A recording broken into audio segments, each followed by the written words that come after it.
let's get started. So the topic for this week's class is recursion, and recursion is a pretty common concept on AIME, but I posted the handout to the Google Classroom. I hope you guys have had a chance to look at it. If not, we'll go over it. So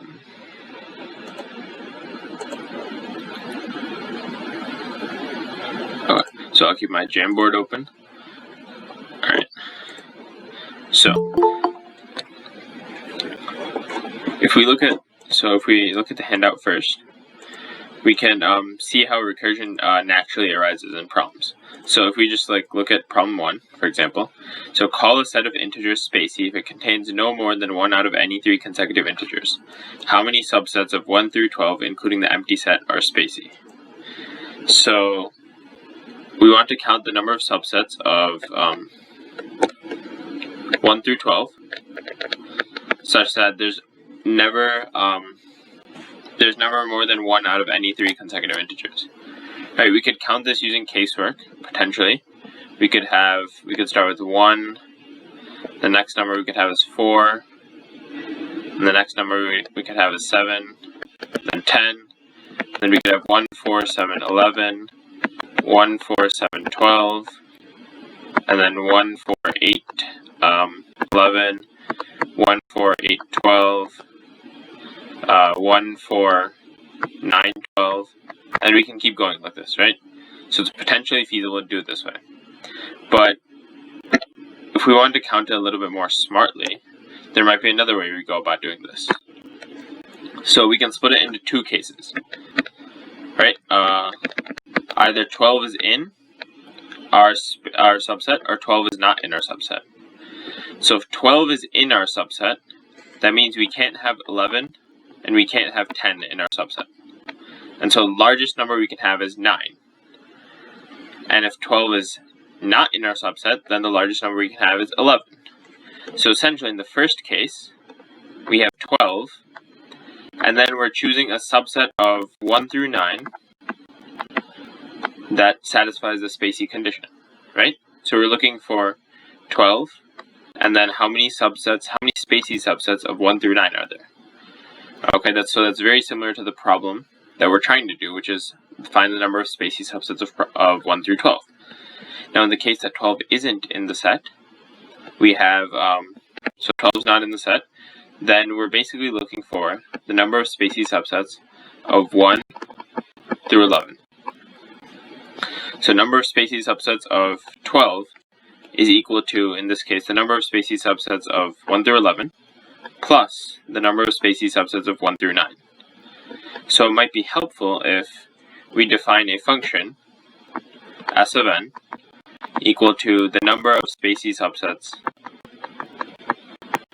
So number of spacey subsets of 1 through n. So based on what we just did, our analysis, we found that s of 12 equals to s of 9 plus s of 11.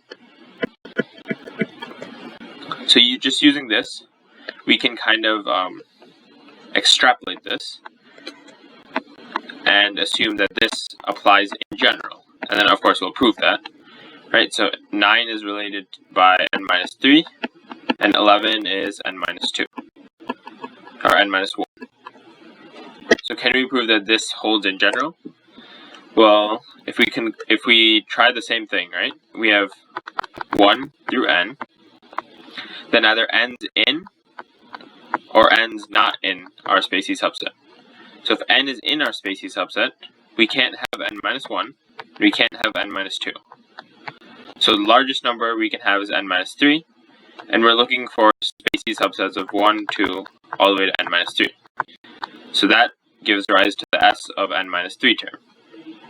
Now, in the case that n isn't in our subset, right, we're looking for the number of spacey subsets of 1, 2, all the way to n minus 1. And obviously that is just equal to s of n minus 1. And so this recursion holds in general. S of n equals to s of n minus 3 plus s of n minus 1. But we're not quite done yet.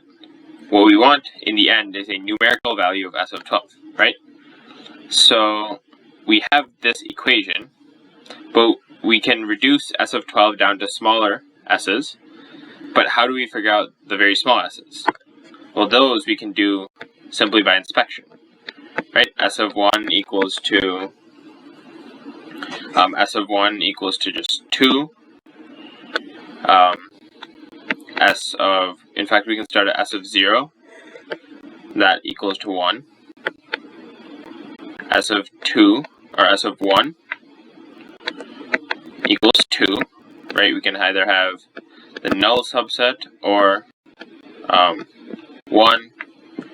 Then S of 2 equals 3. You can either have empty subset, 1 or 2. And then S of 3 equals, S of 3 equals 4, right, by the same reasoning.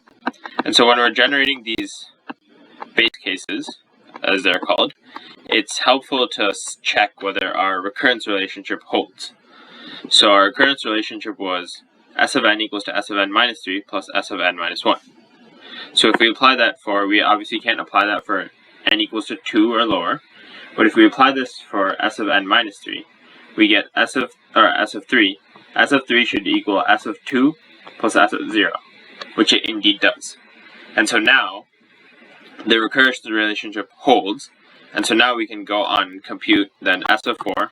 Instead of by hand, we can compute this using the recurrence relationship. Should be 6. S of 5 should be 9, and so on. And so it's pretty easy to conclude that, or to figure out S of 12. Alright?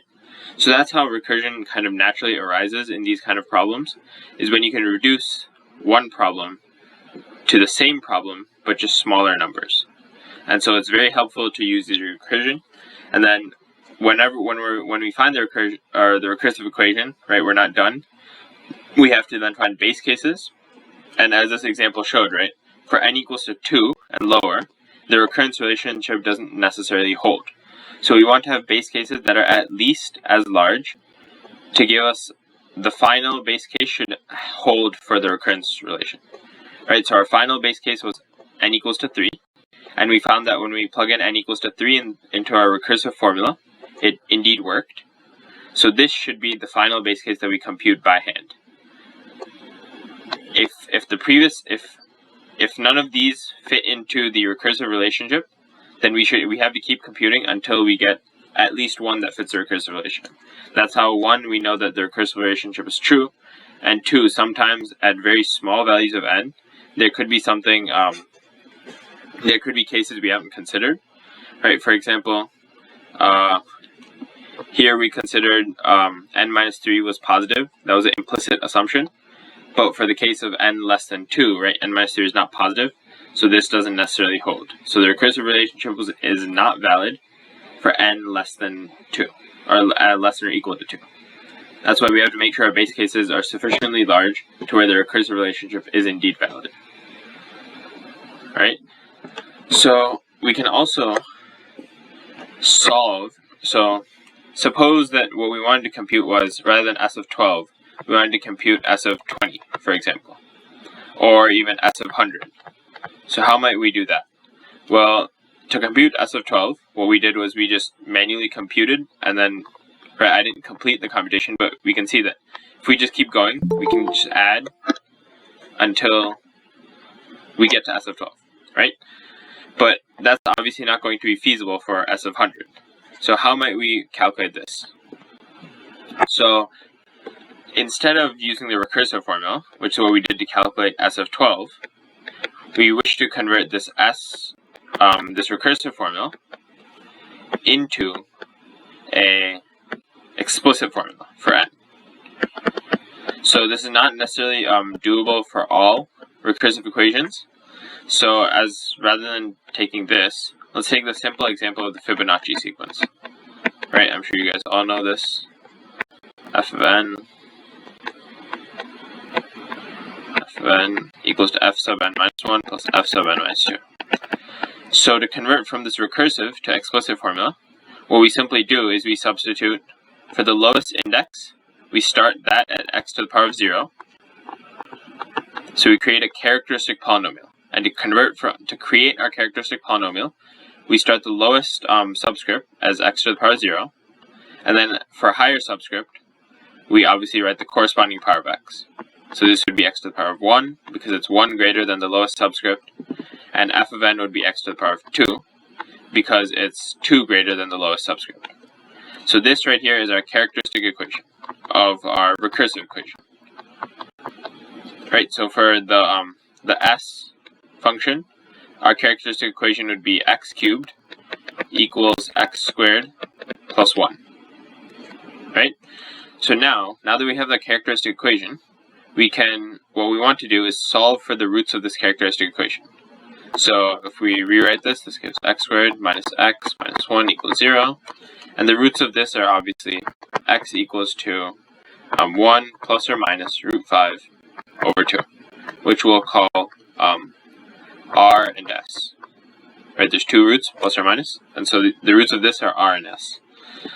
So now that we have the roots, so you can see why I didn't choose to proceed with this example, because the roots of this are not as easy. This is the third order equation. If you can find the roots, great, but it's not necessarily going to be as easy. So it's only feasible, this method's only feasible when you can find the roots of the characteristic equation, obviously. But so now that we have the roots r and s, basically, we claim that the explicit formula is of the type a times r to the power of n plus b times s to the power of n, where a and b are constants. So if we plug this back into the recursive equation, we have a of r to the power of n plus b of s to the power of n should equal a of r to the power of n minus 1 plus b of s to the power of n minus 1 plus a of r to the power of n minus 2 plus b times s to the power of n minus 2. And so if we bring everything to one side, this gives us r to the power of n minus 2 times r squared minus r minus 1 plus b s to the power of n minus 2 times s squared minus s minus 1 equals 0. And this indeed is true, right? Because r squared minus r minus 1 is 0, since r is a root of this polynomial, so this is 0. And same for s, so this is 0. And so this gives us 0 equals 0. So this explicit formula satisfies the recursive relationship, no matter the values of a and b. So what do we get? How do we fix the values of a and b? So a and b must obviously then come from the base cases. Right? For Fibonacci, the base cases are f of 0 equals 0 and f of 1 equals 1. So if we use the recursive relation, or use the explicit formula, this equals a plus b, and this equals ar plus bs. We already know the values of r and s, so this is a system of linear equations, which we can solve for the values of a and b. And so we finally get, after solving, our explicit formula is f of n equals a times r to the power of n plus b times s to the power of n. And so if we want to then compute f of 100, it's as simple as plugging in n equals 100, since we know a, r, b, and s. Alright, so this method only works if you can find the roots of the characteristic equation, and if you know some of the base cases. Alright, and generally, in AIME style recursion problems, the numbers are going to be large enough to where you can't trivially count it, but they're going to be small enough to where you'll be able to use the recursive equation to get your answer, rather than having to convert to an explicit formula. So it'll usually be somewhere from like 10 to 20. Right? It'll be large enough to where you can't just write out all the cases, but it's going to be small enough to where if you put in like a minute of computation, you can get the answer, if you have, obviously, the recursive equation. So the hardest part in these is not computing the answer, but it's coming up with the recursive equation. So if we now look at problem 2 on the handout. So a collection of 8 cubes consists of 1 cube with edge length k for each integer. A tower is to be built using all 8 cubes according to the rules. So the rule is that any cube may be the bottom cube, and the cube immediately on top of a cube with edge length k must have edge length at most k plus 2. Let t be the number of different towers that can be constructed. What is the remainder when t is divided by 1,000? Okay. So this might not jump out as recursion, but this looks like it's possible to do with casework. But if we quickly realize that, suppose I have a tower that satisfies these conditions. So let's say, for example, it's just the trivial tower, right? 1, 2, 3, 4, 5, 6, 7, 8. And I delete the 8th cube. So I delete this. I end up with a tower that satisfies the conditions, but it's of length 7. And then if I try this for a different one, right? 1, 2, maybe 4, 5, 6, 7, 8, 3. And we delete the 8th cube, we end up with a tower of length 7 that's valid. So we might hypothesize then that this holds true in general, and we can prove that, right? Because, so if we zoom in on the place where the 8th cube is, underneath the 8th cube can either be 6, 7, or the 8th cube can be the bottom cube in the tower, correct? So there can either be 6, 7, or nothing underneath the 8th cube. Now what can be above the 8th cube? This is problem 2 on the handout. So we can have 6, we can have 7, or we can have nothing. So above the 8th cube can be any number, correct? It can be 1 through 7. So if we were to delete cube 8, then we would end up with a tower of length 7 that indeed satisfies the condition, right? Because 7 can have any cube above it from 1 through 6, or from 1 through 9, and since the only cubes that can be above it after deleting 8 are 1 through 7, this tower automatically satisfies the condition. So we find that we can reduce this problem into a smaller problem. And so immediately we think of recursion. So let's define the function t of n equals the number of towers of size n, or n cubes, and what we're looking for is obviously t of 8. Okay, so what we found was that when you delete cube 8, you get a tower of length 7. So now let's try to go backwards. Let's try to construct a tower of 8 from a tower of 7. So that's equivalent to taking a tower of 7, let's just take this trivial tower, and you take a cube of 8 and add it in somewhere. So where are the places this cube of 8 can go? So it can obviously either go on the bottom of the tower, that's a valid 8 tower. It can go on, the only other positions would be it can go on top of the 6, or it can go on top of the 7. So there's 3 positions for it to go on. So if you start with the tower of a size 7, there's 3 positions you can insert the 8, which leads to 3 towers of size 8. And so each tower of size 7, so this leads to 3 towers of 8. And since each tower of 8 can be reduced down to a tower of 7, we conclude that t of 8 must equal to 3 times t of 7.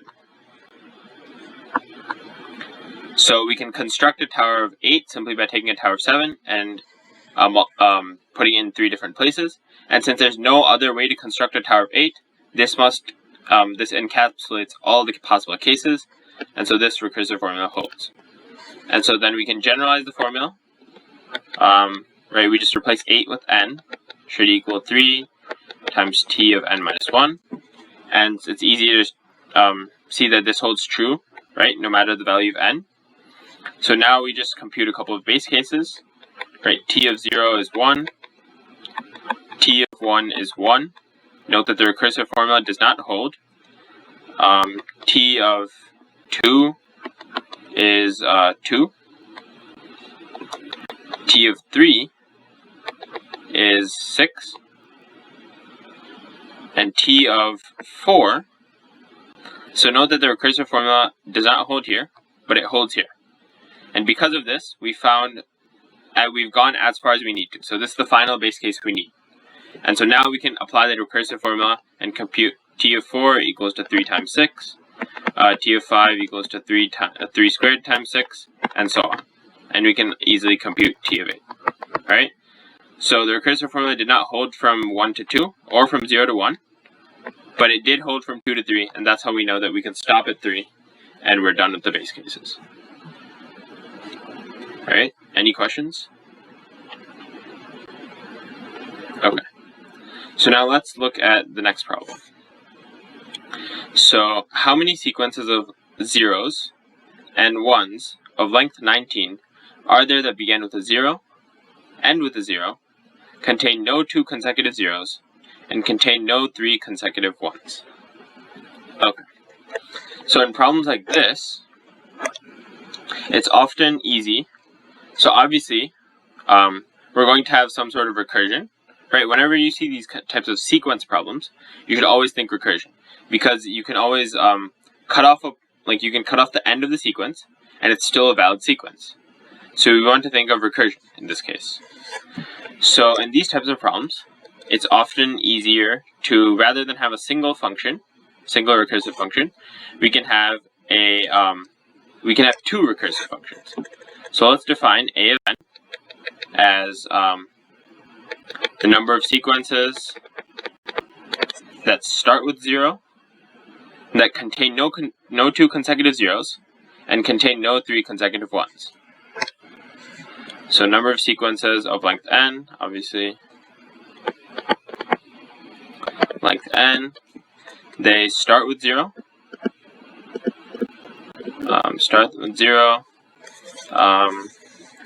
contain no 2 consecutive zeros,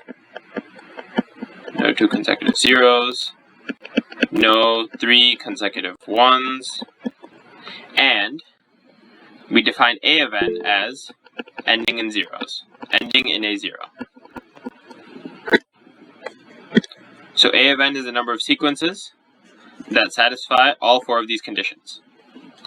Now b of n we'll define as the number of sequences of length n that satisfy this condition, start with 0, no 2 consecutive zeros, no 3 consecutive 1s, except that it ends in a 1. So the only difference between a of n and b of n is that one of them counts the number of sequences ending in 0, and the other counts the number of sequences ending in 1. So now what are we trying to find? We're trying to find a of 19. Right? So now let's see if we can come up with a recursive formula. So the previous recursive formulas we've come up with have been by deleting terms, right? So let's just start there. So let's try to come up with first a recursive formula for a of n. So a of n, we have n terms. First term is 0, last term is 0. So what can be the terms before this 0? If before the 0, we can either have a 1 or 0, correct? But this case is not valid, because this would lead to an invalid sequence. So the only possible case is a 1. And so in this case, how many sequences are there of length n minus 1 that end in 1? b of n minus 1. So that was relatively simple. So what about a formula for b of n? So b of n counts the number of sequences that start with 0, end with 1, end of length n, and there's no 3 consecutive 1s and no 2 consecutive zeros. So what can come before this 1? We can either have a 1 or a 0. Okay, so let's deal with the bottom case first. So in the case of a 0 being before the 1, this is a sequence of length n minus 1, and it ends in a 0. So how many such sequences are there? A sub n minus 1. Okay, pretty easy. So now let's deal with the top case, where we have a 1. So we might be tempted to say that, okay, there's n minus 1 terms, start with 0, end with 1. We might be tempted to say that in this case, we can simply count the number of terms as b of n minus 1. But that's not necessarily true. And the reasoning being, b of n minus 1, it counts the number of sequences that end in a 1. So they could end in a 1, they could end in they could end in they could end in 2 1s, or they could end in a single 1. So in the case that it ends in a single 1, or in the case that it ends in 2 1s, we can't necessarily substitute that in here, because that would end up with, or here we would end up with 3 1s in a row. So we only want to count the number of cases where the term before is a 0. So this reduces down to another case where the term before that comes down to 0. And so now we're left with sequence of size n minus 2 that starts in 0, ends with 0, satisfies all the conditions. So that, how many sequences are there? A sub n minus 2. So now we have a recursive formula for 2 equations, or 2 different functions. Now can we simplify this? A of n equals to b of n minus 1, and so this equals to a of n minus 2 plus a of n minus 3. So now we have a recursive formula that's purely in terms of the function a, and so now we can compute. What we want to compute is a of 19, and we have a of n equals to a of n minus 3, or a of n minus 2 plus a of n minus 3. Now, for base cases, we have a of 1, or a of 0, equals 1. Right? There's obviously just, there's one sequence with nothing in it. A of 1 equals to 1, because we can have a 0. A of 2 equals 0, because we can't have a 0, we can't have the sequence start with 0 and end with 0, since we would end up with 2 consecutive zeros. So that's not allowed. A of 3 equals 1, right? Because we need to start with 0, end with 0, and so we have to have a 1 in the middle. A of 4 equals also 1, because we have to start with 0, end with 0, and so we must have 2 1s in the middle. We can't have 2 consecutive zeros, right? So now, if we look at this, right? If we start at n equals 3, this doesn't. If you plug in n equals to 3 into this recurrence relationship, it's not satisfied, right? N equals to 3. A of 3 should equal to a of 0 plus a of 1, but that's not true. So the recursive relationship is not satisfied at n equals 3. However, at n equals 4, the recursive relationship is indeed satisfied, because a of 4 equals to a of 2 plus a of 1. And that's what we would expect it to equal, based off the recursive relationship. And so this is the final base case that we need to compute. And so now we can compute a of 5 using the recursive formula. Should equal a of 3 plus a of 2. This also should equal 1. A of 6 equals to a of 4 plus a of 3. This equals 2. And then we can keep going until we compute a of 19.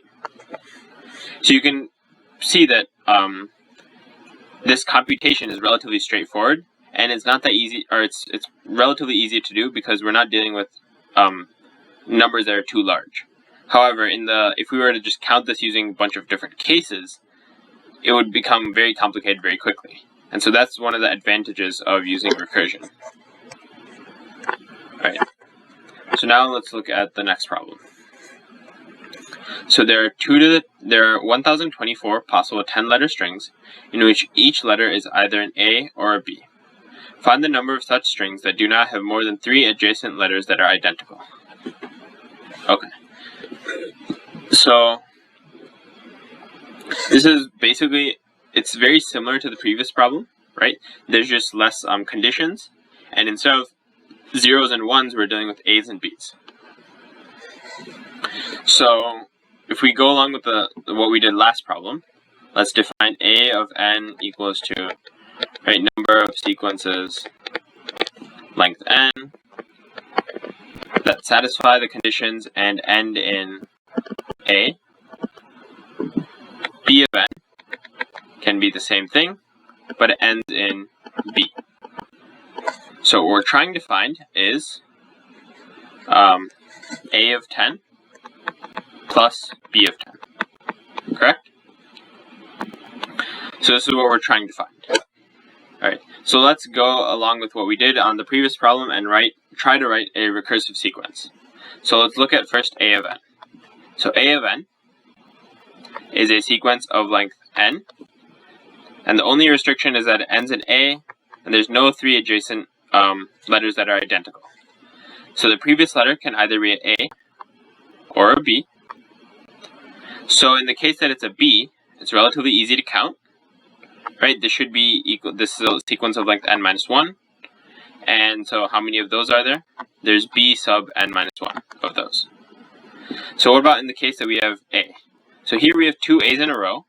That means before that we can only have, or we can't have an a before that. So before this a, we must have a b. Correct? Now, how many cases are there, or how many possible sequences are there in this case? Well, we have a sequence of length n minus 2 that ends in a b. And so how many are there? There's b of n minus 2 of those. Right? And so you can see that by symmetry, we have b of n equals to a of n minus 1 plus b of n minus 1. Correct? Or b of n minus 2. Simply by symmetry. And so now we can compute. So if we start with a of 1, or a of 0 equals 1, right? B of 0 equals 1, a of 1 equals 1, b of 1 equals 1, or sorry, this equals 2. No, sorry, this equals 1. A of 2 equals 2, b of 2 equals 2, and then we have a of 3 equals, right, a of 3 equals 3, b of 3 equals 3, and so we can continue. We can check that the base cases now work with the recursive formula, and so we can then continue and compute a of 10 and b of 10, and then add them together to get the answer. Right? So the hard part behind these is figuring out exactly what the recursive relationship is, given the conditions in the problem. So sometimes it's easier to split it into multiple functions. Sometimes it could be easier to not split it into multiple functions. So here, what we did was we started out splitting it into multiple functions. But there's actually a way we could have done this without splitting it into multiple functions. So suppose we were instead define f of n, and this is obviously the number of sequences that satisfy the condition of length n. Right? So if we do exactly what we did, so the last letter is either A or B, right? We don't know exactly what it is, so we'll call the last letter K, right? K is either A or B. And so the letter before that, it can be a K, or it can be the opposite of K, right? If it's the opposite of K would be A if K was B, or the other way around. And then in this case, and then we can continue going backwards, right? We can have K, opposite of K, K, opposite of K, except for in this case, this is not allowed. And so what we would end up with is f of n equals to f of n minus 1 plus f of n minus 2.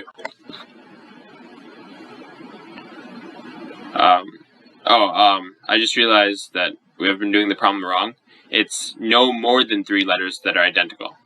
So we can have three adjacent letters that are identical, but we cannot have 4. But it's easy to see that we can expand this, right? So in this case, this would be allowed, except we must have a b there. So this is b of n minus 3. This is a of n minus 3. Alright, I just read the problem wrong. So it's important to read the problem correctly to be able to do these kind of problems. But so we can continue in this fashion. Alright? Any questions on how to do this so far? Okay. So let's look at the next one. So mail carrier delivers mail to 19 houses on the east side of Elm Street. The carrier notices that no 2 adjacent houses ever get mail on the same day, but that there are never more than 2 houses in a row that get no mail on the same day. How many different patterns of mail delivery are possible?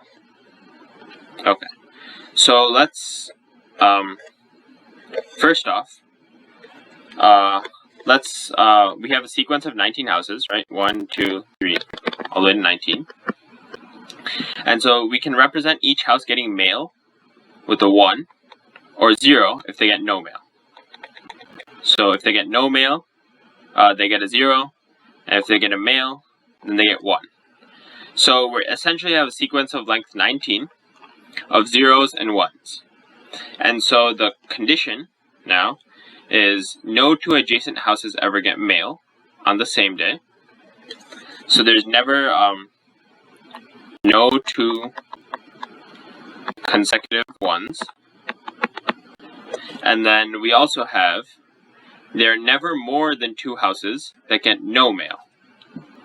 So there's no 3 consecutive 0s. Right? And then, okay, so that's what we're left with. And so what we essentially want to find is how many total sequences are there that satisfy these conditions and are of length 19. So this probably looks a lot like problem 3, right? It has to do with sequences of 0s and 1s. So let's try to apply the same strategy. So a sub n we'll call number of sequences satisfies the conditioning that of length n ending in 0. And b of n will be the same thing, except it ends in 1. And what we're looking for is a of 19 plus b of 19. Alright, so now let's try to come up with a recursive relationship.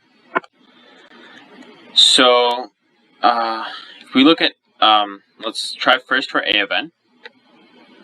Right, so the final, for a of n, it ends in 0. So it's a sequence of length n that ends in 0. So the previous number can either be a 1 or it can be a 0. But it, right, so that's allowed. So we can have either a 0 or a 1. So in the case of a 1 being the last term, right, this is a sequence of length n minus 1 that ends in 1. And so there's no problems here, and we can just let this equal to b sub n minus 1. But what about in the case that it ends in a 0? Right, before the 0, we can either have a 0 or a 1, right? But this is not allowed. So which means we must have a 1 that comes before the 0. And so we have a sequence of length n minus 2 that ends in 1. And so that obviously equals b sub n minus 2. Now this is not purely symmetric, right? Because the 0s and 1s, you can't just exchange them. So we have to come up with a separate recursive relationship for b of n. So for b of n, we have sequence of length n that ends in 1. And then before the 1, we can either have a 0 or a 1, right? But this is not allowed. We can only have a 0 before the 1, right? We can't have 2 consecutive 1s. Since we can't have 2 consecutive 1s, the only possibility is 0 coming before the 1. And so in this case, we have a sequence of length n minus 1 that ends in 0s, and so there's going to, or ends in a 0, and so there's a sub n minus 1 of these. And so obviously, now we can actually just substitute, and so we end up with a sub n equals to a sub n minus 2 plus a sub n minus 3. And so what we're looking for is a sub 19 plus b sub 19. And so using this recursive relationship for a, we can compute appropriate base cases and compute a sub 19. and b sub 19 obviously just equals a sub 18, right? So we're looking for just a 19 plus a 18, and using appropriate base cases, we can compute that, right? Is everyone good on how to use base cases? For the next solve problem, I'm probably just I won't actually compute the base cases unless you guys want me to. All right. Okay then. All right. So let's look at the next problem then. So consider sequences that consist entirely of A's and B's that have the property that every run of A's has even length and every run of B's has odd length. And examples of such sequences are AA, B, AA, BAA, while BBAB is not such a sequence. How many such sequences have length 14? Okay, so you might see a common pattern in these problems. The pattern being that most of them have to do with sequences. So when you see a sequence problem, I want you to immediately think of recursion. But it's not necessarily limited to those types of problems, right? The tower problem and the spacey integers problem that we've dealt with so far did not have to do with sequences. But if you're looking at sequences, it almost always has to do with recursion. Okay, so let's deal with this. Right, so we have sequences of A and B, and A's and B's have different conditions on them. So it's helpful to define two different functions. Right, A of n, you could probably tell what this is by now, and we have B of n. Right, ends in B and ends in A. And so let's get down to figuring out the recursive function. So for A of n, we have a sequence of length n that ends in A, correct? So the previous letter can either be an A or it can be a B, but we're told that every run of consecutive A's has even length, which means this is not allowed, right? So we must have an A that comes before it. So is this equal to A of n?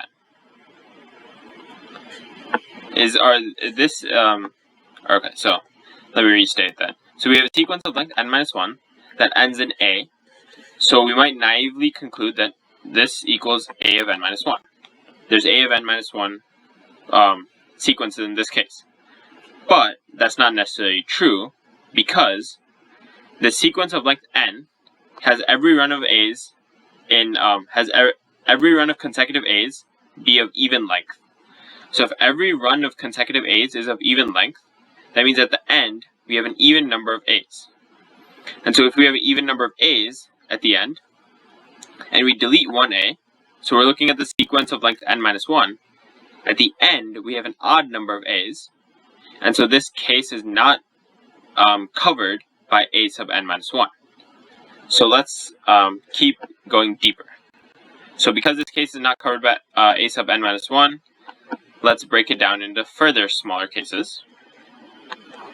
So before this A, you can either have an A or you can have a B. So obviously we can check that in the case that we have a B, it's a sequence of length n minus 2, right? And it ends in a B, and there seems to be there's no other problem with it. And so how many possibilities are there in that case? B sub n minus 2. What about in the case that it ends in an A? So we said that there was an even number of A's at the end. And so if we discard these two A's at the end, there's still an even number, right, at the end. And so we're left with a sequence of length n minus 2 that ends in an A, and that an even number of A's at the end. And so how many are there in that case? A of n minus 2. So we found a recursive relationship for A of n. Now let's do the same thing for B of n. So what does this equal? Right, we have a sequence of length n that ends in a B. So what can come before this B? We can either have an A or a B. So what about in the case that we have an A? We simply have a sequence of length n minus 1 that ends in A, satisfies all the conditions. And so this must be a sub n minus 1 in that case. But what about in the case that we have a b before the final b? Well, so the same thing applies, right? Naively, we might conclude that this is equal to b of n minus 1, the number of possibilities in this case, but that's not true because we have an odd number of b's, and so if we exclude the final b, we're left with an even number of b's. And so this sequence of n minus 1 doesn't satisfy the conditions. And so since we can't count that, we have to go one more step further. So let's split this into further subcases of A, of B, and of A. So in the case that it ends in an A, right, obviously this is just equal to A of n minus 2. And then in the case that it ends in a B, we have we had an odd number of B's, and if we discard the final two B's, we're still left with an odd number of B's. And so this is a valid sequence of length n minus 2 that ends in a B, and so there's B of n minus 2 of these. And so we're left with two recurrence relationships, or two co-recurrence relationships between functions, and so we can use the appropriate base cases and compute our answer. Any question on how to actually go about computing it? See, the hard part in these problems is more about getting the recursive equation, so I want to focus more on that. But if you guys have any questions on how to go from here to the end of the problem, I'll be glad to go over it. Okay. Oh, okay. So yes, you always start at 0 for the base cases. So in this case, we would start at 0. So we end up with A of 0 equals 0, right? B of 0 equals 1, and we keep going until eventually we end up with, so then we compute A of 1, compute B of 1, compute A of 2, compute B of 2, and we keep going until finally the recursive relationship holds true. So in this case, we ended up with the recursive relationship for A of n, which was B of n minus 2 plus A of n minus 2. So if we compute A of 1, so this should be 1, B of 0 is 1, and A of 1 equals 0, B of 1 equals 1, A of 2 obviously equals 1, B of 2 equals 0. And so we can see that in this case, the recurrence relationship for A is not satisfied. Right, we would expect that A of 2 equals A of 0 plus B of 0, but this is not true. And so because the recursion relationship is not yet true, we have to keep going. So then we might compute A of 3, and this would give us 1, and then we could compute B of 3, this would give us 2, right, we could have BBB or AAB. And so now we see that, okay, if I set n equals to 3 in the recursive relationships, A of 3 should equal to A of 1 plus B of 1. And it indeed does, so that's a check. And B of 3 should equal to A of 2 plus A of 1 plus B of 1. And it indeed does, so our recurrence relationships are now correct, and now we can use the recurrence relationships to compute.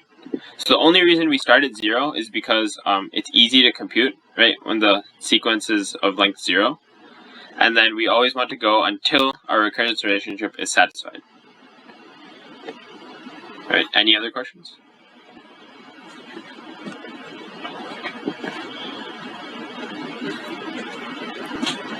Okay, all right. So now let's look at the next problem. The figure below shows a ring made of 6 small sections, which you are to paint on a wall. You have 4 paint colors available, and you will paint each of the 6 sections a solid color. Find the number of ways you can choose to paint the section if no 2 adjacent sections can be painted with the same color. Right. So this is a relatively common type of problem. Right. We have 6 sections,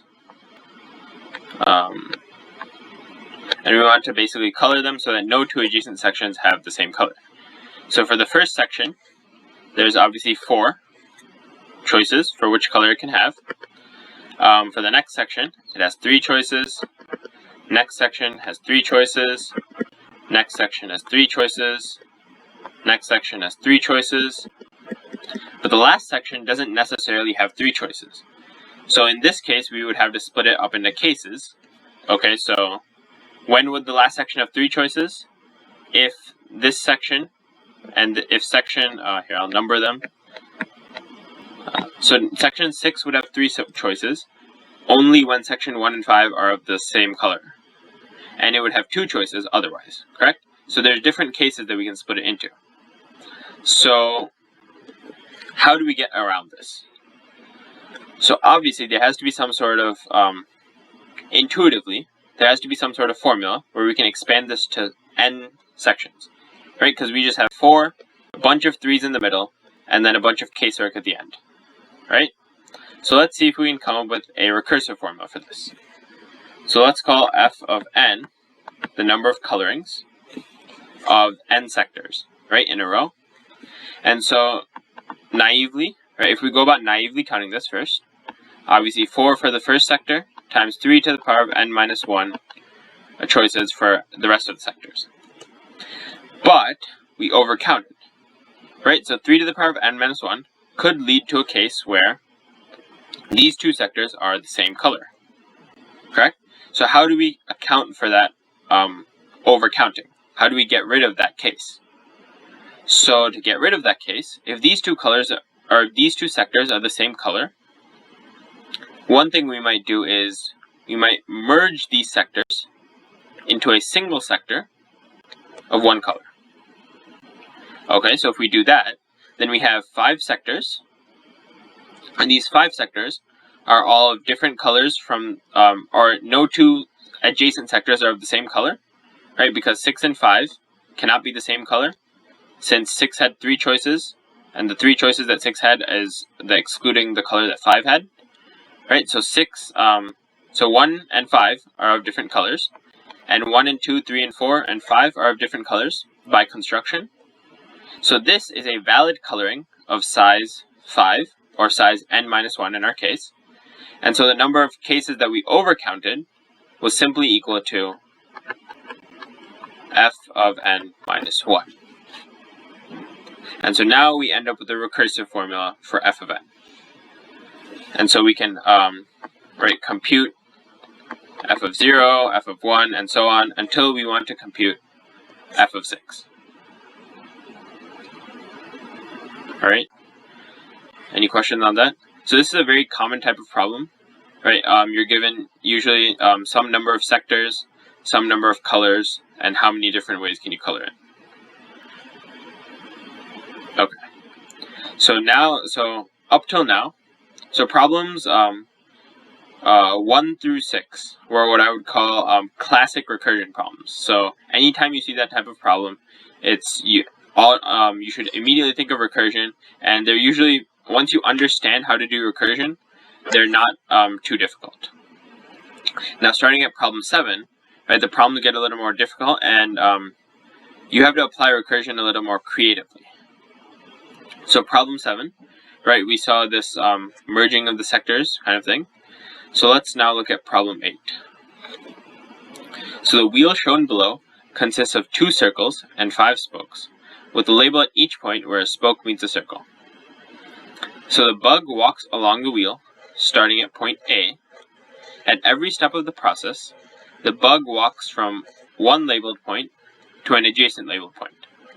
Along the inner circle, the bug only walks in a counterclockwise direction, and along the outer circle, the bug only walks in a clockwise direction. For example, the bug could travel along a certain path, just 10 steps, and let n be the number of paths. Okay, so basically we want to find the number of paths that start at A, end at A, and follow the certain conditions. So this is essentially equivalent to a sequence, right, that starts at A, ends at A, and has some conditions in between. So let's try to count that. So let's write a function, or let's define the function a of n as the number of such sequences that start at n, or start at a, end at a, and satisfy the conditions in between. Okay, so what exactly is A of n? So if I was to try to write a recursive formula for A of n, we might notice that if I end at a, that means the previous step I must have started at either j or e, correct? So that means if I end at a, the previous step must be either a j or a e. So before that we have either a j or we have an e. Okay, so what about before that? So if I go before that, if I end at j, that means I must start at, say, I, or I must start at either I or a. So in this case, we've already found a solution, right? So in this case, where a is the third to last, where a is the third to last letter, or second to last letter, in that case, we already have a sub n minus 2, correct? So what about the rest of the cases? Okay, so if we keep going, right, we end up with I and we e. Okay, so if we're at I, how can we get to I? We either start at B or H. So the previous step is either B or H. And you can see that this is quickly going to get more complicated, right? So what we might think about doing is, what if we define multiple functions? So rather than just A of n, what if we define A of n, B of n, C of n, all the way to J of n, where B of n is the number of sequences that start at A, end at B. C of n is the number of sequences that start at C, or start at A, end at C, and all the way to J of n is the number of sequences that start at A and end at A. And obviously they're all of length n. So one quick relationship among all these sequences is what happens if we add them. So this sum is just equal to the number of sequences starting at A of length n. So how many such sequences are there? Well, at each step the bug has two choices. There's n choices, so there's 2 to the power of n possibilities, right? So we have a quick or normalization, we might call it. Okay, so now let's see if we can write a recursive formula for A of n. So obviously, right, we do the same thing. So we have A of n equals to J of n plus, or J of n minus 1 plus E of n minus 1. Right, because the previous step can either have been from E or it could have been from J. Now, if we split this further, like we were doing, we end up with I of n minus 2 plus A of n minus 2 plus D of n minus 2 plus F of n minus 2. Alright, so far so good. Okay, so now we can either take out this A of n minus 2, or we can leave it in for now and see where we might get. But for simplification, let's get rid of this. So let's move it away and let's keep it on the outside. Let's see if we can reduce everything to a function, or let's see if we can reduce everything to A of n, or A of like something. So we're left with D of n minus 2 plus F of n minus 2 plus A of n minus 2. So now let's reduce everything further. So this equals to, let's see, I of n minus 2 equals to C of n, or H of n minus 2 and B of n minus 2, or n minus 3. Plus now D of n minus 2 equals to C of n minus 3 and G of n minus 3.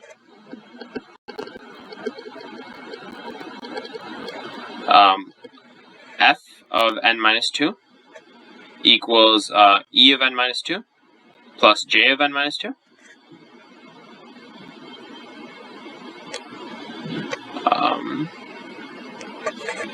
So e of n minus 2 equals f of n minus 2 plus j of n minus 2. Alright, so is there anything, minus 3. So, and then we have at the end a of n minus 2. So we have h, b, c, g, j, and f. And so we have everything except, let's see, d and a. Right? So how might we simplify this further?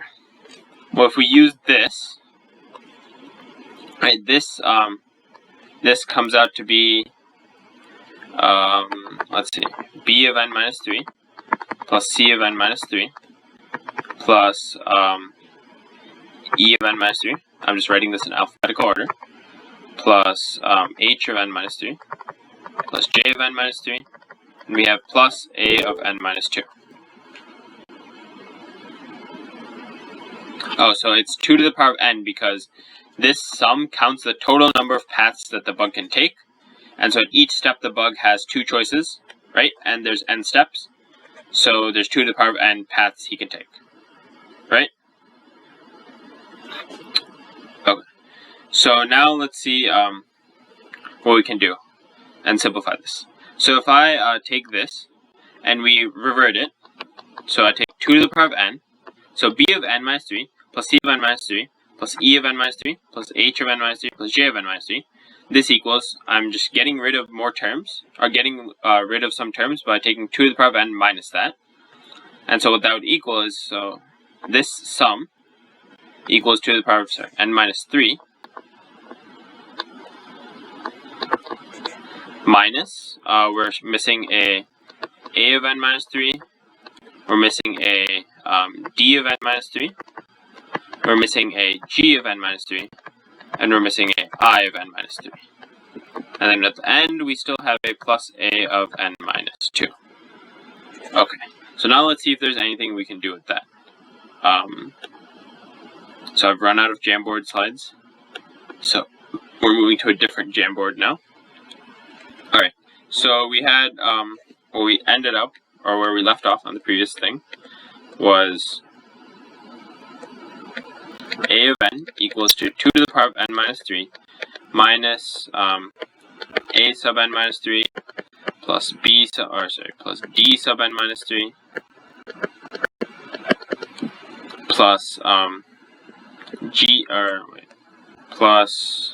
sub n minus 3 plus I sub n minus 3. And then at the end we had a plus a sub n minus 2. Okay, so now do we notice anything about e or a plus I? This should give us b of n minus 2, right? A sub n minus 3 plus I sub n minus 3. And, this should give us j of n minus 2.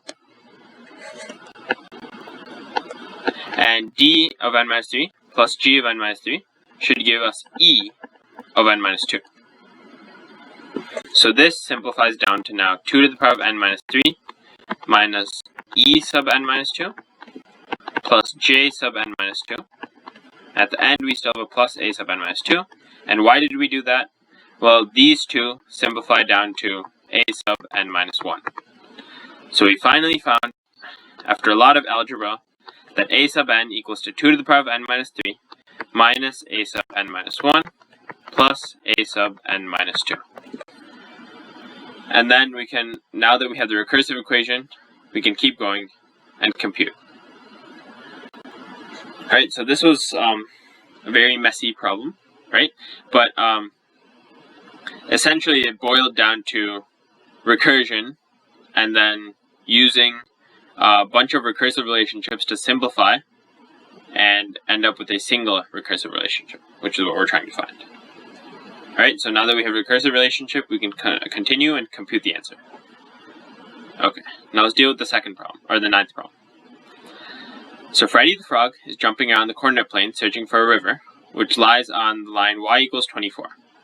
A fence is located at the horizontal line y equals 0. Each jump, Freddy randomly chooses a direction parallel to one of the coordinate axes and moves 1 unit in that direction. When he is at a point where y equals 0, with equal likelihoods, he chooses one of 3 directions. So he either stays on y equals 0 or goes to y equals 1, but he never chooses anything that takes him to y less than 0. Freddy starts his search at the point 0, 21, and will stop once he reaches the line y equals 24. Find the expected number of jumps. Okay, so now we're moving out of the realm of just sequences, counting recursive sequences, into expectation and probability. But as we will see, these can also be done with some smart recursion. So obviously, right, the x-coordinate doesn't matter, only the y-coordinate matters. So what we're trying to find is the expected number of jumps it takes for him to get from line y equals 21 to line y equals 24. So let's call this number e sub 21. In fact, let's call the number e sub n is the expected number of jumps to get from y equals n to y equals 24. Right? What we're trying to find is e sub 21. Correct? So he starts at 21. So let's see if there's anything we can do with this. Well, first thing to notice is e sub 24 is obviously equal to 0. Right? Because it's expected for him to get, there's 0 jumps for him to get from line y equals 24 to y equals 24. Right? To stay on the same line, 0 jumps. Okay. So now we can actually write an interesting recursive problem, or recursive formula for this. So let's just look at the general case where he's on line y equals 21, or y equals n. So from this line, he can either jump to line y equals n plus 1 with a 1/4 probability, right? He can jump down to line y equals n minus 1 with a 1/4 probability, or he can stay on the same line with a 1/2 probability. So if he jumps up to y equals n plus 1, how many steps does it take for him to get from y equals n plus 1 to y equals 24? E sub n plus 1, right? So when we're calculating the number of steps for him to get for e sub n, we would expect that this equals, right, he takes 1 step plus he has a 1/4 probability of landing on the line y equals n plus 1. From there, he has a expected number of e sub n plus 1 jumps, right? He has a 1/4 probability of landing on the line y equals n minus 1. From there, he has still e of n minus 1 jumps to take. And then he has a 1/2 probability of landing on y equals n. And from there, he still has e sub n jumps to go. So the expected number of jumps from line y equals n equals 1 plus the expected number of jumps from wherever he lands, right? So we've ended up with kind of a recursive formula for e sub n. But this doesn't apply in general, only because we have to consider a couple of special cases, right? We have the special case of e24, and we also have the special case of e0, because when n equals 0, he can't jump down. So what do we get in that case? So in the case of e sub 0, he takes 1 step, right? And that 1 step has a 1/3 probability of staying on line y equals 0, or it has a 2/3 probability of staying on line y equals 0, from where he has e sub 0 jumps to take, or it has a 1/3 probability of landing on line y equals 1, from where he has an expected number of e sub 1 jumps. So now, if we solve this for e sub 0 in terms of e sub 1, we get e sub 0 equals to e sub 1 plus 3. Alright, and so now, if we then substitute n equals 1 into our recursive relationship for where it's valid, we end up with, so if we simplify this recursive relationship, by the way, we will get e sub n equals to 2 plus half e sub n plus 1 plus e sub n minus 1. That's just a simplification. And so we get e of 1 should equal half of e of 0 plus e of 2 plus 2. And then we can substitute e of 0 equals e of 1 plus 3. And we end up with e of 1 equals to e of 2 plus 7. And then if we keep going for e of 2, we end up with e of 2 equals to e of 3 plus 11. And then we end up with e of 3 equals to e of 4 plus 15. And so on, until eventually we get e of 23 equals to e of 24 plus some number, right? This is just a simple arithmetic sequence, 3, 7, 11, 15. And so we can figure out what this final number will be. We'll just call that k. And since e of 24 equals 0, we know that e of 23 equals k, e of 22 equals k minus 4, e of 22 equals to k plus k minus 4, and e of 21 equals k plus k minus 4 plus k minus 8. And so we can compute k, and then from that we can get e of 21. Alright, any questions on that? How to apply recursion to expected value?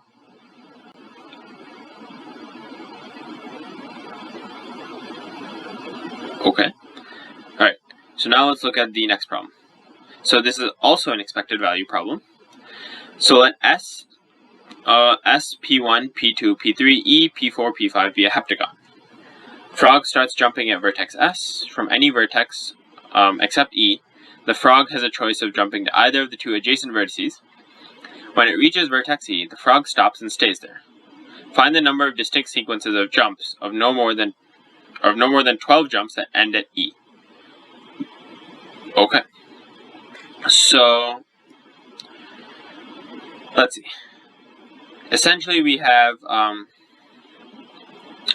this is a very similar problem to problem 8, right? Except the paths are a little different, right? We have a heptagon in this case. So S, P1, P2, P3, E, P4, P5. And sadly for us, this heptagon is not symmetric. P4, P5, right? Something like that. Or we have P4, P5. So let's relabel these. Rather than P1, P2, P3, let's call these, let's just relabel the whole thing. A, B, C, D, E, F, and G. So we want to find the number of paths from A to E. Okay. So if you remember what we did with problem 8, right? Essentially what we want to find is the number of paths that start at A and at E. And so we define a function, A of n, as the number of paths that start at A, end at E, and are of length n. And so we want to find the number of paths of length at most 12. So what we want to find is A of 12 plus A of 11 all the way down to A of 0. Alright, and so if you remember what we did with problem 8, again, we can also define B of n, C of n, D of n, F of n, or in fact E of n, F of n, and G of n. So if you notice, E of n is always 0, right? Because once the frog is at E, he can't move again. And then B of n and C of n, and D of n and F of n, and G of n, those are defined as the number of sequences of length n starting at B or C or D or F or G, respectively, that end at E. Alright? So now let's see if we can write, do a similar thing to what we did in problem 9, and write a recursive formula for A of n. So A of n obviously equals to B of n plus, or B of n minus 1 plus G of n minus 1. Right? Let's define this. Sorry, I defined this backwards. So this is not what we did in problem 9. Sorry, what we actually did in problem 9 was what we defined. Sorry. Let's just redefine these functions. Okay. So what we actually did in problem 9 was we defined E of n as the number of sequences that start at A and end at E, and then we defined A of n, number of sequences that start at N, end at A, B of n, the number of sequences that start at A, end at B, C of n, number of sequences that start at A, end at C, and so on. So we want to have, with the sequence, should stand for the last letter in the path. And so we have all the way to G of n. And so what we want to compute is E of 12 plus E of 11 plus E of 10 all the way to E of 0. Right? So let's start there. So let's try to find a recursive formula for E of n, like we did in problem 9. So E of n, right, we have a sequence of length n that ends at E. So what could be the previous step? Right, he could have either ended at F after n minus 1 steps, or at D. So that's equal to F of n minus 1 plus D of n minus 1. Okay, so can we expand this further? Well, if he ended at F on the previous step, the step before that, he could have either ended up at G or E. But from E, we know that he can't move.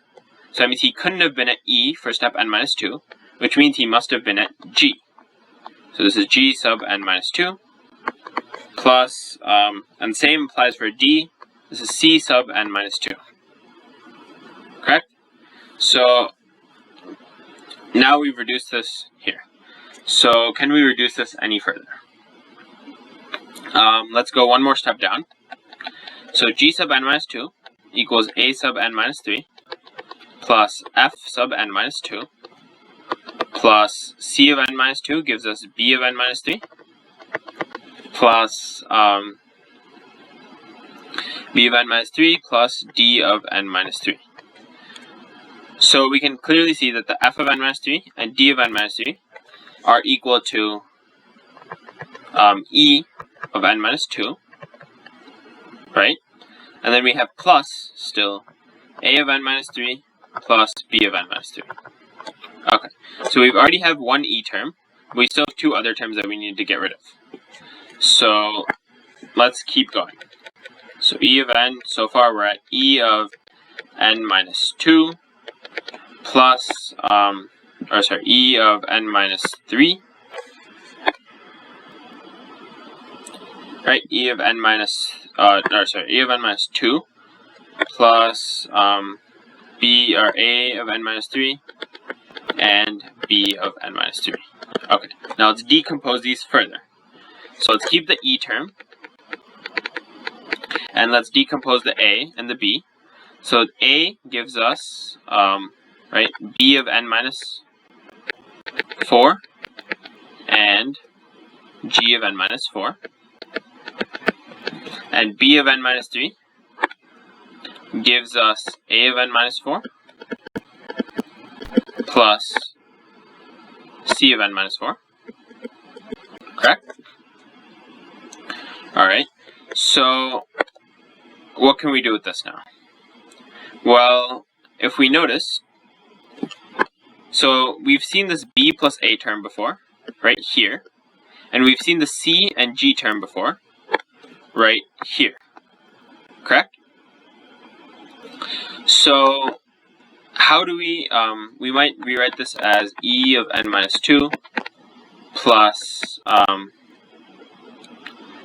just grouping them with parentheses, A of n minus 4 plus B of n minus 4, and then we have C of n minus 4 and G of n minus 4.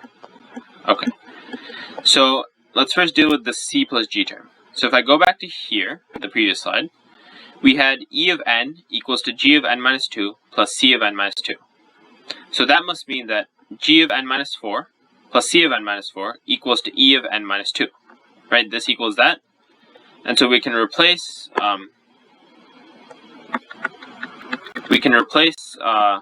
this term with e of n minus 2.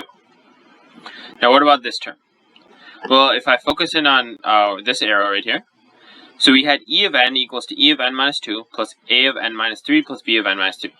So that's the equivalent as writing e of n minus e of n minus 2 equals a of n minus 3 plus b of n minus 3.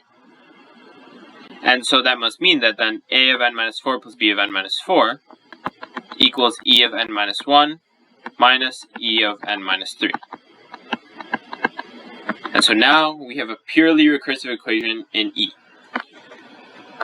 And so we get e of n minus 1 plus, so e of n equals e of n minus 1 plus 2 e of n minus 2 minus e of n minus 3. And now that we have that, we can compute, when will it be over? In 8 minutes? 5:30. So 4 to 5:30 is our time. Alright, but anyway, so we have a purely recursive formula, and so we can compute using appropriate base cases E0 through E12, and then add them up. Are any minds blown yet? So these problems can get pretty complex, right? But if you carefully apply the recursive, the idea of recursion, right, for these, for problems 1 through 6, like I call it classic recursion, they're pretty easy to do if you understand the concept of recursion. But for the rest of them, 7 through 12, they're actually pretty difficult. So if you apply the concept of recursion in a creative way or in a different way, like we did for these problems, they will usually be easy to do. And so the goal of recursion is mainly to limit the number of cases and to limit the number of computation, or limit the computation that you have to do. Alright, so if any problem where that seems like it might help, it's usually a problem that you have to do with recursion. Alright, so we have 2 problems left. So which one do you guys want to do? 11 or 12? Okay, let's do 11 then. Okay, so find the number of permutations of 1, 2, 3, 4, 5, 6, such that for each k, at least one of the first k terms of the permutation is greater than k. Okay. So first thing jumps out is at least one of the first k terms is greater than k.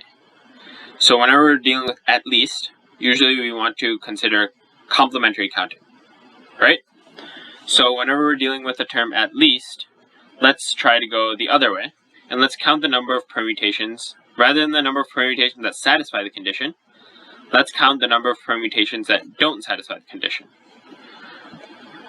So we want to count the number of permutations that don't satisfy this condition. So how might we do that? Well, let's count it using where the permutation first fails the condition. Right? So if it fails at position 1, right? How many ways? Where can it fail? If the first term is a 1, that's obviously a invalid permutation, right? That's the wrong permutation because the first term has to be greater than 1 to satisfy the condition. So if the first term is 1, no matter how the rest of the terms are arranged, this will result in an invalid permutation. So how many of these are there? Well, the first term is a 1. The rest of the 5 terms can be arranged however we want. So it's 5 factorial. So what about if it fails at position 2? So we can either have a 1 and a 2 in the first 2, or we can have a 2 and a 1. Right?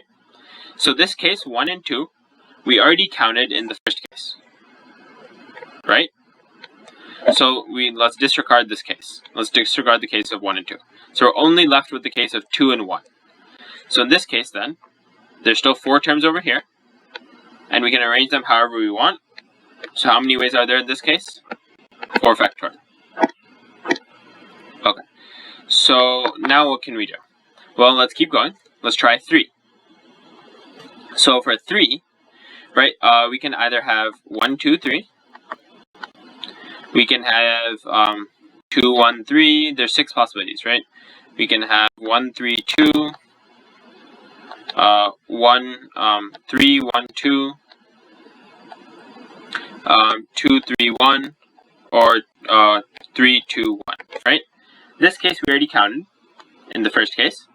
This case we already counted in the first case. But these 4 cases we haven't. So in these 4 cases, what jumps out to you? Well, in these 4 cases, the 3 is before its position, right? For 3 is not in the third position, but it's in either the first or second position. So what is characteristic of these permutations? Well, if you notice, they're all valid permutations of size 3. So what we're looking for is valid permutations of size 6, and somehow valid permutations of size 3 showed up. So we might think to write then a recursive function. So a of n being number of valid permutations of size n. Permutations of size n. And so if we notice, right, we had 1 here, and a of 1 indeed equals 1. We had 1 case here, and here a of 2 indeed equals 1.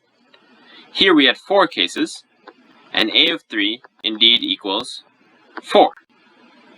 So what we might think is then the number of invalid permutations are simply 5 factorial times a of 1 plus 4 factorial times a of 2 plus 3 factorial a of 3 plus 2 factorial a of 2 plus 1 factorial times a of 4 and 5. And this counts the number of invalid permutations. And so to get the number of valid permutations, we simply take 6 factorial minus this. And finally, we have a recursive formula. And so this recursive formula is significantly more complex than what we ended up with. So what we ended up with was than we haven't seen in previous problems. So minus 5 factorial times a1 plus 4 factorial times a2 plus 3 factorial times a3 all the way down to 1 factorial times a5. And we might write this as 6 factorial minus, using sum notation, right? I equals 1 through 6. A of I times n minus I factorial.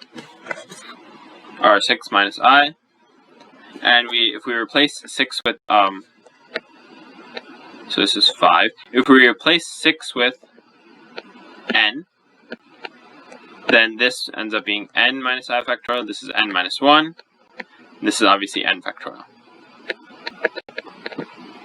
So n minus 1, n factorial. And so we end up with this recursive formula. A sub n equals to n factorial minus sum from I equals 1 to n minus 1 of a sub I times n minus I factorial.